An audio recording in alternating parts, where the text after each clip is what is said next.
Hey guys, welcome to We Watched the Movie. Jay, Mike, and let me first say is I am impressed. Hercules! Hercules! Nutty Professor. Nutty Professor, that was awesome. I know. We watched a movie. Yeah.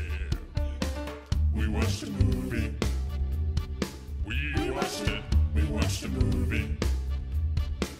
Yeah. You know what?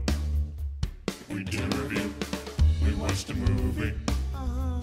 Okay, so Hercules is going to tell the mythical story of Hercules starring The Rock, what's his mythical journey? He came from the WWE, and he was a football player. Awesome. I don't believe any of it, but it's true. So anyway, Hercules takes place in like 334 BC Greek days.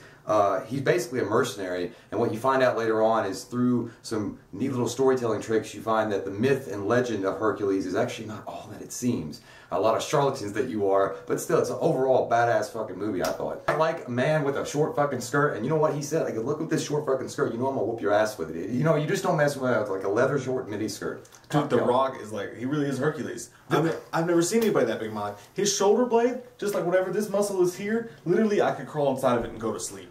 With comfort. The statement he said before, he said he thought he was born to play the role of Hercules. So that's why automatically he took it. Well, clearly, you're fucking huge. That's right. But yeah, so, I mean, and dude, the thing, you said that right. Like, a lot of the myths and stuff you hear about Hercules, you wonder how they're going to do it. Because the ancient mythology and all this stuff like that, they actually do something cool with it. I won't say exactly how to do it, but they kind of add the whole realism spin on it. Like, everybody said it was this, but it was really like an altered take on it to make it more realistic, and I thought that was pretty cool. Yeah, they always say like behind every legend or myth, there's always like it's too big to be believed, but there's always like a little hint of truth. Now, like so basically you're saying you're full of fucking shit, except there is one legend that's true. That's the legend of Wheaton, but we're not going to go into that. The cast of characters around him and the acting is pretty badass. Like, I didn't really have any complaints. Sometimes the scripting and the way they paced it, it kind of stopped it. Sometimes it just kind of came off as corny and cheesy, but I actually had a lot of fun watching it. It felt like Pirates of the Caribbean, except without dirty Johnny Depp. Like, yeah, without the scabies. Well, it was a fun movie to watch. It's the first thing. It's a really fun movie. You go see a movie like this, you want it to be fun. It's got a bunch of action, good stuff. The movie's stupid. I mean, it's dumb. Yeah. There's some bad dialogue in it from time to time. It's really kind of corny, cheesy at times.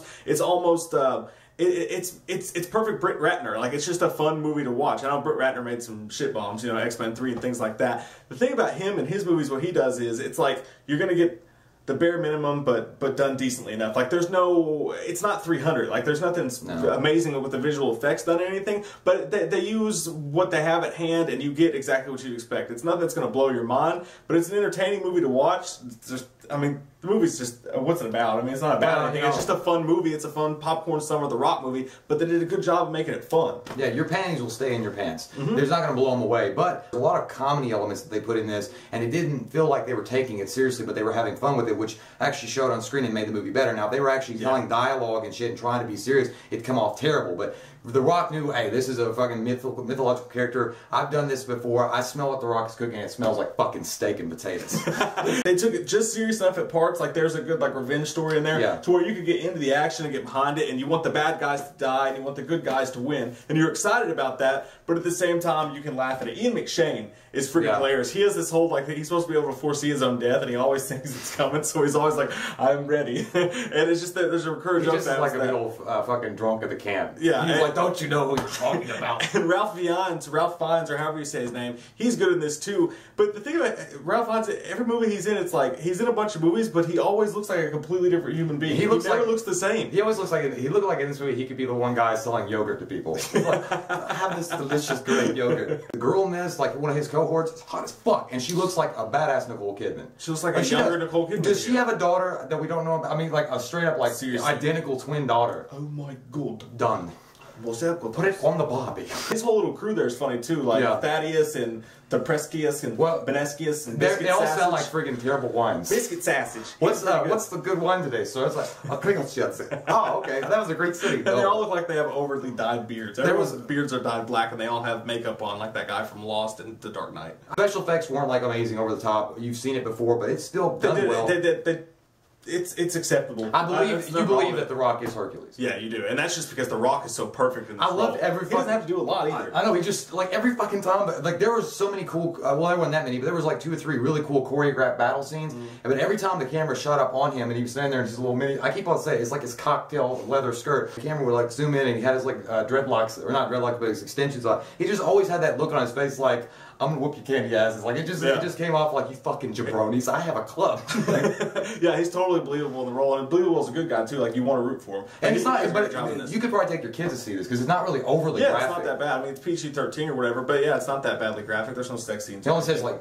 He says fuck once. He's like fucking centaurs. And that was just kind of thrown in there. And I think John Hurt cursed a couple times. Like, goddamn kids! I'm going to give it a 7.0. I didn't think it was anything amazing. Like, it's a dumb movie, but it's a dumb, fun popcorn blockbuster movie. And they did a good job of making an enjoyable time at the movie theater. I'd say if you want to go see it at a matinee, you don't need to pay the 3D, but the 3D is not terrible either. So I'd say go see a matinee. I'm going to give you a mythological bicep up to an 8.0. That's where I'm going to go. Damn. I love this movie. Damn. I thought it was great. I thought it was massive, badass. Like, the epic war scenes were cool. I thought The Rock was awesome. I think he fit the role perfectly. I thought the Cactus Hairstone was awesome.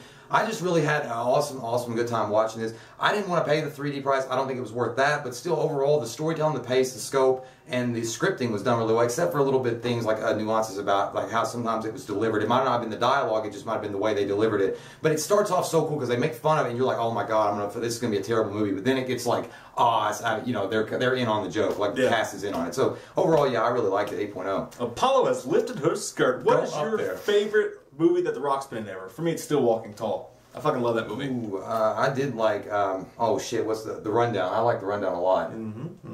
The early ones for us. It's all about the early ones. Like Biscuits and Cheese. The Game Plan was my favorite too. The Game Plan's good. So until next time, guys, I'm Mike. He's Jay. We'll see you guys. We watched a movie. Yeah. We watched a movie. We watched it. We watched a movie.